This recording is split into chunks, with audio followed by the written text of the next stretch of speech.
Hello, hello. So, continuing on with the series of going over the altered starter decks as they get revealed, and brief recap. The idea here is I'm going to go over the different families that we've seen of all the starter cards. Obviously, not all of the rares are in the starter decks, and you'll talk about the faction shift a little bit just because. And then afterwards, it kind of as a neat exercise, as a thought experiment, kind of look at what I would do if you decided you were going to start the game with 3 of this starter deck, right? And then you would be in a situation where you have some decisions to make, some deck building decisions, right? You'd have to pick 5 of the 8 rares that you're going to play. And obviously you could mix and match in 2x, 2x, whatever, but just for the sake of argument, I'm going to go try to pick 5 out of the 8 rares that are available in this starter deck and say these are the ones that I would use and explain why, and kind of go through it like that. You can look back at the Axiom video for some introductory stuff, but, like everyone else, it's not like I've slammed a bazillion games of Altered or anything like that. I've just been playing with the 2023 demo decks a little bit, which are going to be Ancient History pretty soon here. So, certainly not an expert. If you have, different thoughts or ideas, please share it in the comments. I'd love to know what other people would pick as their 5 rares at the end here. But yeah, let's just go ahead and get right into it. So we did Axiom, now we're on Bravos. First and foremost, just talk about the hero a little bit, Kojo and Buddha. Pretty interesting. Only if you're the first player, you get to get a Buddha out. You get to get a 2/2/2 token out on the companion side. And this is pretty helpful. I kind of like this better than the Sigismar 1/1/1 every turn, but obviously having it every day rather seems more appealing on its face. But with the way that Altered works, making your opponent deal with more than just a 1/1/1, when you're going first and trying to quote-unquote break serve, so to say, is pretty helpful, I think. I think I'd rather have that than the just having a 1/1/1 whether you're first or second.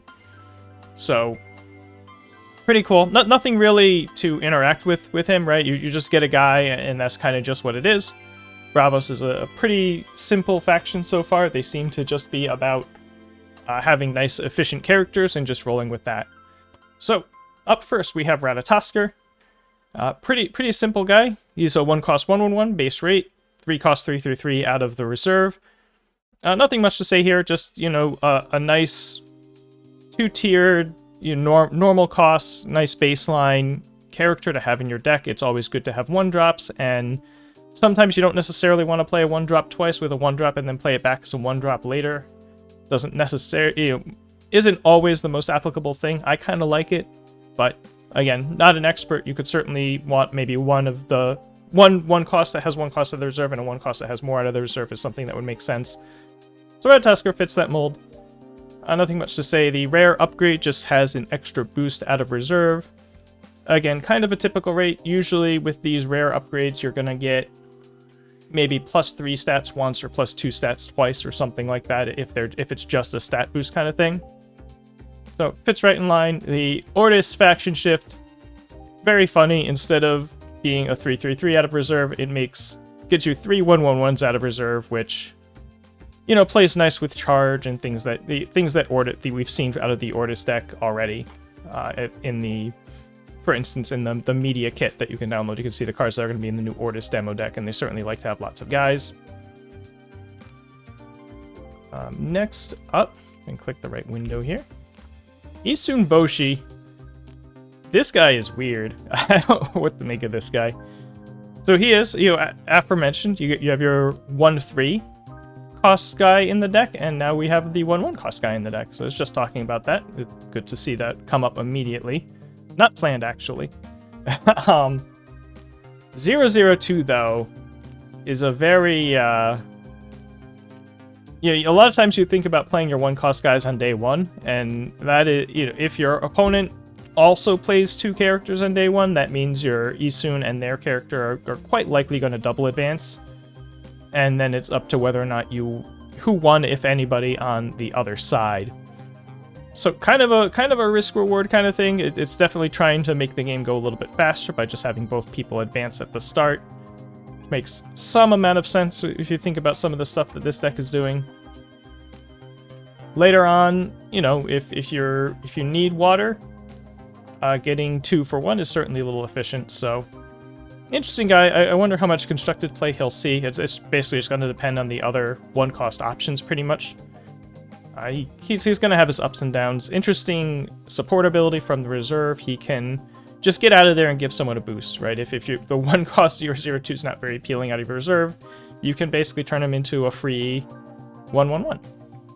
Which is maybe the nicer part of this guy, right? Maybe you're happy, you just play him, you're like, okay, well, this is going to be a weird double advance situation, but later on, I'm going to get a free boost out of it. I'm going to win some side outright that my opponent invested in, and then catch up that way. Or make up for it and get my lead that way, rather.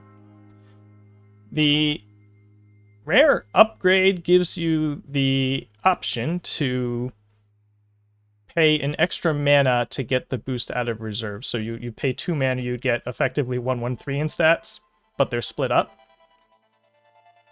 Which is kind of a normal way. We've seen some 2-cost 1/1/3s and been like, yeah, that's okay. It technically a little below it because it's 5 stats and not 6, but one of them is 3, and that's nice. Not sure. Sorry, I'm pausing a lot, but I'm not really sure what scenario you're wanting to use a rare slot on this. You're using a rare slot to get the option to pay 2 for 1/1/3 versus you could already just toss the card for 1/1/1. So you're basically paying 2 to get 2 stats in this situation, which is, you know, obviously every situational thing will come up in some situations. That's the definition of the term situational, but I feel like I probably wouldn't be doing this. And the Muna faction shift, on the other hand, you know, obviously you don't have the option of playing the common, right? So you might play this as a faction shift into Muna just to get that support ability. You're probably equally not very likely to pay 2 to actually deploy this guy, but the option would be there. Oh, I should mention, as we go, which of these are actually in the starter deck. So Ratatoskr Rare is in the deck, Isunboshi is not. So he's not going to be an option in our pick 5 out of 8 anyway. Bravos Chaser. And not a lot to say about this, just nice, efficient Bravos unit. Get fleeting as the drawback, so you're only going to get to play out once. But you get a 2-cost 3/3/3 or a 2-cost 4/3/4 at rare for your trouble. Faction shift into Axiom, which, you know, no particular interaction there, other than they might resupply it in, actually. Resupplying a Tracer into your reserves, pretty good. But yeah, more Bravos things, more nice, simple, efficient characters.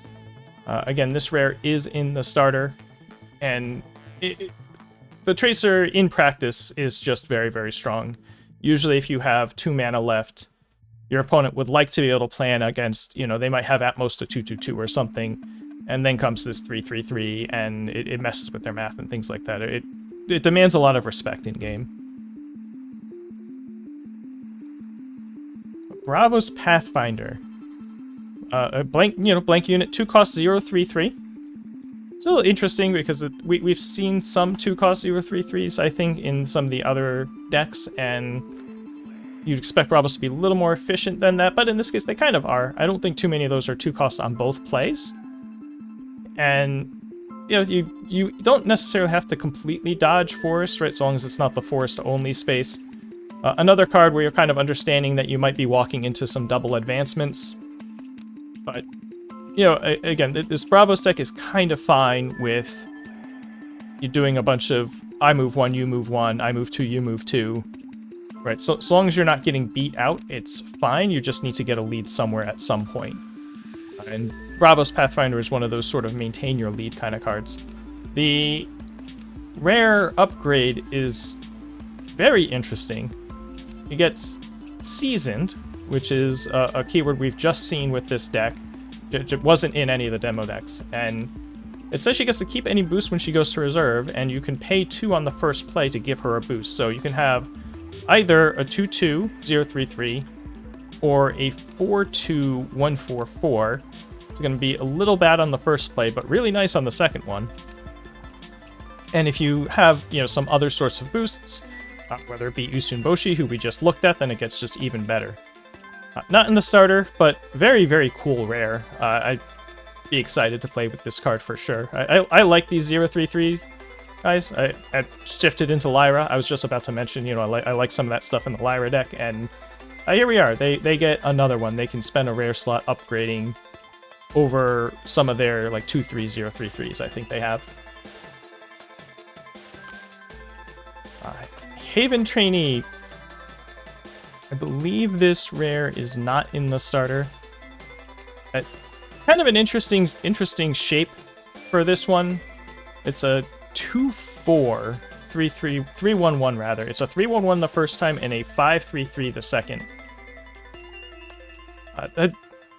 Both, well, the five, they're both like technically slightly underrate, but again, like we mentioned before, you get the stat stack in the one biome can make up for that. So kind of a base rate different chip, kind of like a Ratatoskr, right? It's almost the same as Ratatoskr with 1 more cost and 2 more enforced. So you know, just kind of a fine card to have in your starter deck. The rare upgrade lets it get the Isun Boshi support ability, which we just talked about. Paying 0 for a boost is quite nice. Kind of attractive, I think. I don't know if we're spending a rare slot just to get that effect, but I have a feeling that just tossing something from your reserve for a boost is probably pretty good, provided you're not in like a card starvation situation, which we'll talk about later. And just like Ratatoskr, the faction shift does, once again, instead of just getting 2 boosts, it gets 2 tokens. Just maps right onto that. Kappa. How about, you know, the common? Straightforward. It's stats. It's pretty efficient stats. You get a 4/4/5 for your 4 costs twice. Just pretty, you know, certainly that's what you want. You basically, the bar is pretty much you get 1/1/1 for each mana you spend. This gets you the little bit extra because 4 mana is a big chunk to be investing at one time and putting on one side of the board, but pretty much just fine. The rare upgrade gains Seasoned, and once again, the Isun Boshi support ability. That's kind of interesting. You know, if you can, it doesn't have the built-in boosting that the Pathfinder has, but if you're late in the game, right, this would definitely be a late game thing. You get the Kappa out. Well, I guess mid to late game, you need 6-7 mana to be doing this. That's day 4, day 5. Yeah, kind of the mid-late game. You can get the Kappa out if you have ways to boost it by that point. You can put a bunch on it, and then you get a 4 cost, I don't know, 7/7/8 later. The season effect is pretty good. You could see decks that are built around, boosting and seasoning and kind of, this funny mix where we see this starter deck itself sort of looks like it wants to go pretty quickly and like get an early lead and hold it. Whereas then we see some kind of long-term stuff with the season keyword where there could be more of a slower burn Bravos deck where you're really trying to set up some Muna style plays where you get a character out, you boost it, you bring it back out the next day. Faction shift into Lyra. Lyra just gets a nice plain stats guy. They have a lot of like 0xx's at high cost in their deck, so something like Kappa might be welcome depending on what the rest of their card pool looks like. Next we have Haven Bouncer. This is pretty cool that this is your source of sabotage. The first time you play it, it's a 3-cost 2/2/2 sabotage. The second time you play it, it's a 3-cost 3/3/3. 3-cost 3/3/3 is a pretty common theme in this deck. There's quite a bit of that. Yeah, not a whole lot to say. Even with the rare upgrade, that becomes a 3-cost 4/4/4 out of your reserve. So once again, that plus 1/1/1 stats on one of your 2 plays. Faction shift, the same as the Bravos rare, shifted into Axiom. Once again, probably going for the resupply angle there. If you were to resupply Haven Bouncer right into your reserve, then you get a nice efficient play out of there. Sabotage cards pretty much just get played. I imagine, at least early on, until we learn more about the game and really get a handle on the dynamics, I think there's going to be a lot of... Everyone's going to want to play a sabotage card in their deck at least, right? Like at least have like 2 to 4x sabotage stuff. Just to have it available as an option for various reasons. It's good to have that in your pocket. So certainly a fine one. I believe not in the starter either. I think then we're going to get into a couple in a row that are in the starter, like Haven Warriors Rare is in the starter. This right, you get a little bit of shifted stats. 3-3-4-2-4. That's pretty good. You can be pretty happy paying 3 for a 4-0-4 in some other decks. So this is 10 stats for 3 mana with a little shifting going on, which has its pros and cons, but I think it's mostly a pro. And then the rare upgrade gets to be a 3-3, gets you 2 stats on both plays, as well as the Sunboshi support ability, which we're just putting on a lot of these cards, which is pretty funny. I don't know how often you want to throw away your nice 3-cost 4-4-4 option out of your reserve to get that little boost, but hey, the option's there. Really a pretty significant upgrade for the rare, I think. Getting a double play of your now overstated card both times, as well as an extra bonus ability.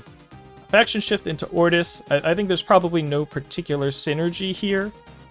Interesting that she gets the full rare upgrade in there when the common of this Haven Warrior is just fine, I think. But or just gets the super powered version, I guess.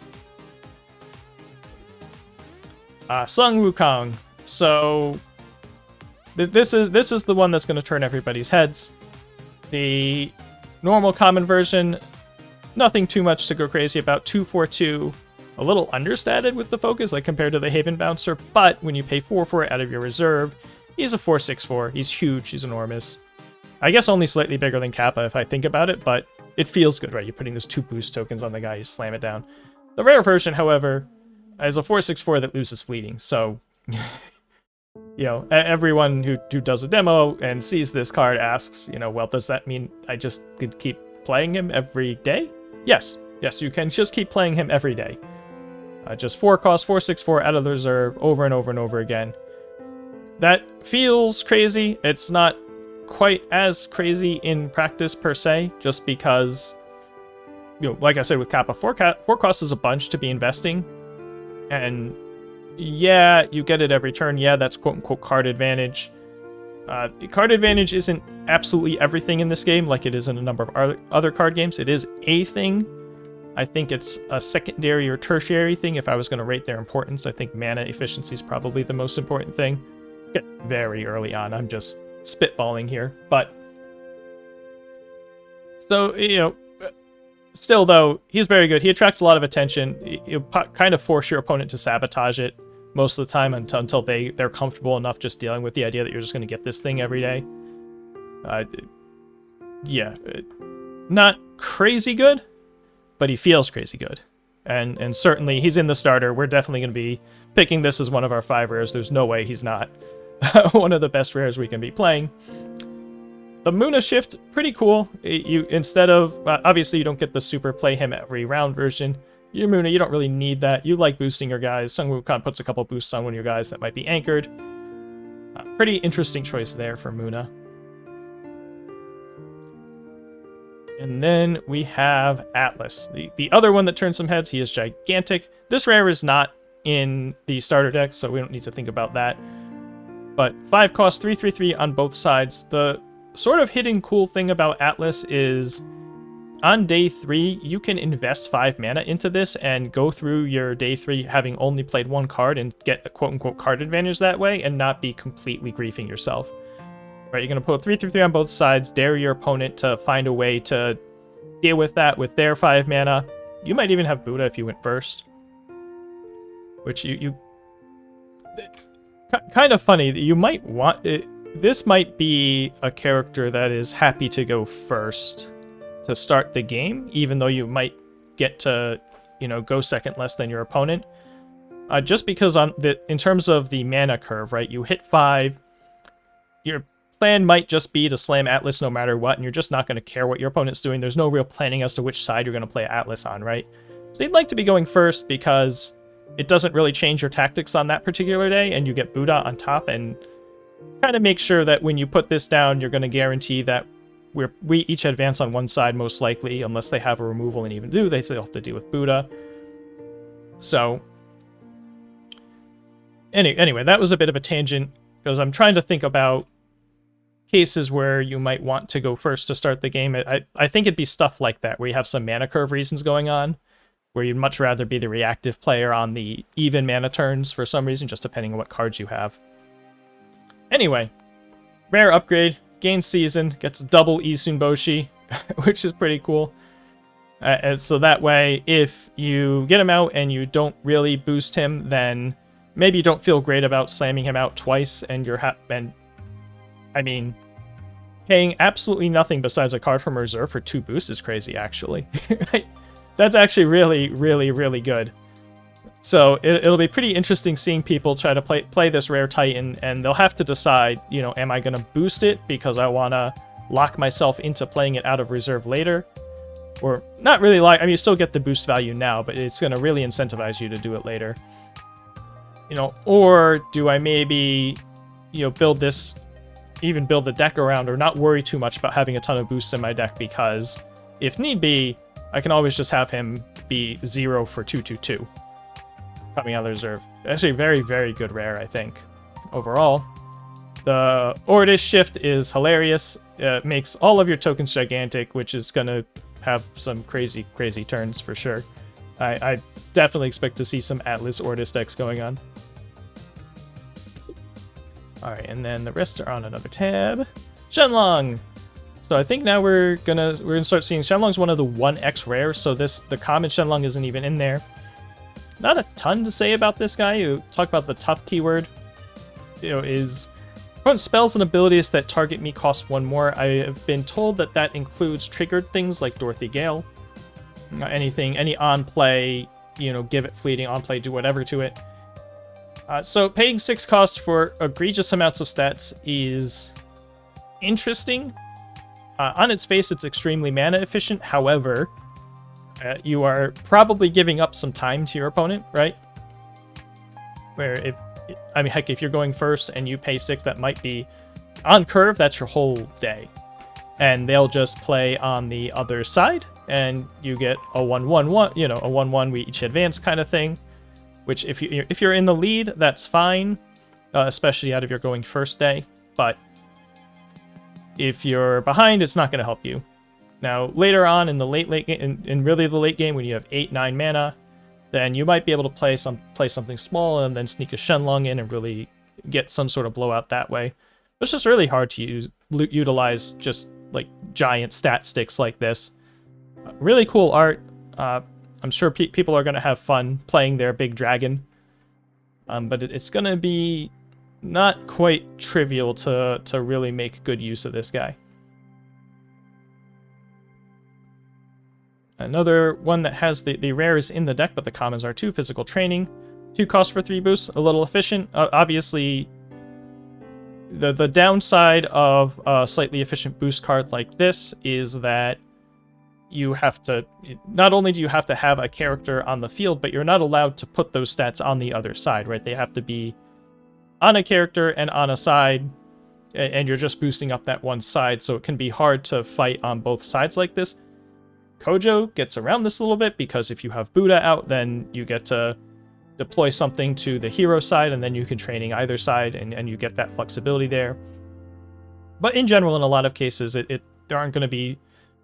It's not always trivial to play 2 characters and then the physical training, right? That's going to be a pretty late game kind of thing.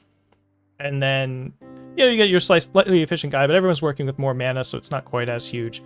Obviously, if you have some of the rares with season going on here, then it gets better, etc., etc. The rare upgrade, pretty cool. You're paying 1 extra mana to draw a card, which I do not like the rate of 2 mana for a card in general in this game. You know, like I said, I think card advantage is a little secondary to mana advantage overall, although obviously they all play a role. But paying 1 mana to draw a card, and then you know, if you play it a second time later, you get to draw a card for not paying any extra mana. So that's a pretty good rate. And if you're planning to have a bunch of tracers, we're going to see Intimidate. There's a couple fleeting cards in this deck. You might be pretty eager to recoup some cards, whether it be by Wukong, whether it be by Atlas, whether it be by playing this rare. So I think this is a pretty good one for the right deck. Pretty much, you know, if you feel like you're going to need a little more card fuel, then you can go ahead and upgrade to this rare. The faction shift into Muna, that checks out. Muna likes to boost things. They tend to have anchored units. He's a pretty good one from them. It's really more a question of they're going to have some boosts within faction that they can use. Do they really want to add a faction to get even more? But neat to see. And then the last card that is not out of faction in the deck, I believe, is Intimidation. You play this fleeting spell in order to usually get some mana advantage. You get to just point at anything hand cost 4 or less, ship it back to their hand. You're not only losing a card or losing half a card, depending on how you want to measure it, you're giving them something back. If you use this on a fleeting card, you're giving them a lot back. But you're netting a bunch of mana, right? We talked about this with Tracer a little bit. Usually you like to have the ability to just imagine that the best they're going to do with their 2 remaining mana in a day is like a 2/2 or something. But this Bravos deck can either plop a Tracer on you or hit you with an Intimidation and really mess things up. So you have to play a little bit differently against this deck compared to the quote-unquote normal. Limited to 4 or less, the rare makes the limitations 5 or less, so you get even more efficiency out of it. There is a lot of 5 cost is usually outside the range where a lot of the removal doesn't touch it. So this rare upgrade is a little extra interesting, where you get a capability to do something that you don't really get to do for 2 mana otherwise that I can think of, and that is take out something as big as 5 cost. There's a bunch of 5 cost a bunch of times where the 5 cost character is like okay, this is the one I can play and put boosts on or whatever, and they're not going to be able to harass it with their Kellon removal spell or whatever, or their Off You Go or something like that. But Intimidation gets to break that rule if you upgrade it to rare. Faction Shift, Izmir just gives them more removal options. Makes sense. Just right in line with what Izmir's doing. And then on this last row, we have Buddha hanging out here. The 2 faction-shifted rares coming in are the Spindle and Dorothy Gale. The Spindle, all your characters have tough 2. So for investing 3 mana, you really mess with the mana efficiency of any of your opponent's attempts to touch your characters, at least once they're out on the field. If a character is in your reserve, you do not control it. So this does not stop them from sabotaging you, but anything that happens after you play the character, they're going to have to play a little extra if they want to do anything. It makes a lot of those plays not very good. But they might still make some of them. Permanents have that downside where you're investing 3 mana and getting actually no direct mana value in return, other than your opponent might just put some removal spells down for their mana drops instead of whatever else they might do. So you're definitely giving up a bunch. You might give your opponent an advancement off of this that they wouldn't get otherwise, and then to make it up with the fact that your characters are not untouchable, but very hard to touch. But still pretty interesting, right? There are scenarios where you can afford to do this, and it works out pretty well. Dorothy Gale coming in from Izmir. When you play her from the hand, you get to ship something to reserve. This is an interesting shift into Bravos. In Izmir, your kind of angle, she's kind of a bomb from what we've seen so far for Izmir, because they can do a lot of making it so that you're down to 1 or 2 mana and they still have 5, and they can point Dorothy in just the right way to maximize the impact. Bravos isn't going to get to do that. But, it gives them a removal that doesn't give your opponent the card back into their hand, which is pretty welcome. I could certainly see cases where you really just don't want to use Intimidation on something. It's fleeting. They can play it back again. It's kind of rough. And Dorothy gives you a way to deal with stuff that doesn't have that drawback. So, going through all of that, we have to pick 5 rares. And I went with these ones.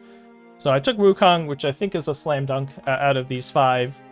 Tracer Warrior Training, and then the Bastion. So this was an interesting one because I kind of wanted to take Ratatoskr over the Bastion, but because of the way these decks are constructed, we wouldn't have enough cards. So we have to pick one of the out-of-faction cards to 3x here. I went with Spindle. I think you can make a case for Dorothy. I don't think Shenlong is right for this deck. It's just a cool card to put in your starter that people look at and go like, wow, right? But as I said before, Spindle, you might be able to sneak it out. I would expect to mana drop it a lot. But I just think the sort of cost curve of this deck is feels a little on the high side to be plopping another 3x5 cost character into the deck, and you don't get to have that sort of time advantage that Izmir does to really make the best use of Dorothy. So I think Spindle will be more impactful more often, which still might not be that much, but pretty welcome to have, right, if you're trying to do the Wukong looping thing or whatever. As for the Ratatosker versus Tracer Warrior physical training, I think physical training is kind of a slam dunk for this. Like I said, you have a bunch of fleeting cards, and you sort of have some sources of card advantage to make up for that. You've got the possibility of looping Wukong, you've got Atlas doing his thing. I thought it would be nice to add just another one, and it does increase the cost of the fabled Atlas into boosted plays, but we're also going to get some free boosts from Isunboshi, from our upgraded Haven Warrior. I just really like that rare upgrade for Haven Warrior the more I think about it. And then basically we just took Tracer over the Ratatosker. This is 2 stats once versus 3 stats once, but I think I like it on Tracer just because it comes out of your hand, because you're paying 2 instead of 3. There's a lot of ways for this deck to pay 3 to get 3/3/3, or even like with the Haven Warrior slotted in, you can pay 3 to get 4/4/4 already. So Ratatosker isn't really changing the dynamics that much at rare for this deck specifically, whereas I think Tracer just puts even more pressure on complicating your opponent's life, trying to play around any 2 mana that you have. And yeah, so that's what I would do. Let me know what you think. If you would choose a different 5, if you've played with some demo decks, you've had really good experiences with Dorothy, just sort of slamming it out really early in a day that I'm not thinking of, but overall, pretty cool deck. I like this deck. I like Buddha. Buddha just changes things and lets you play differently. My sort of mental model for playing this deck is try to use an Intimidation or Tracer or something to steal a lead early, and then just use your overwhelming stats, even just stacking it all on one side a lot of time, just to make sure you 1-1 all the way through the rest of the game, and you'll win because you took that early lead. I think that's kind of what this deck is hoping to do with the way it's set up. Could be drastically wrong, right? One of the designers could say, oh no, we weren't thinking about that way at all, or whatever, right? But that's kind of how I think of it. So yeah, let me know what you think. We'll be doing, next one, I guess, is Lyra. I'm hoping to kind of stack up here and do that one tomorrow, and then we'll try to do every other day after that for the other 3. Until then, have a nice day, have a nice weekend. Stay safe if you're in the weather, as I am. And yeah, take care.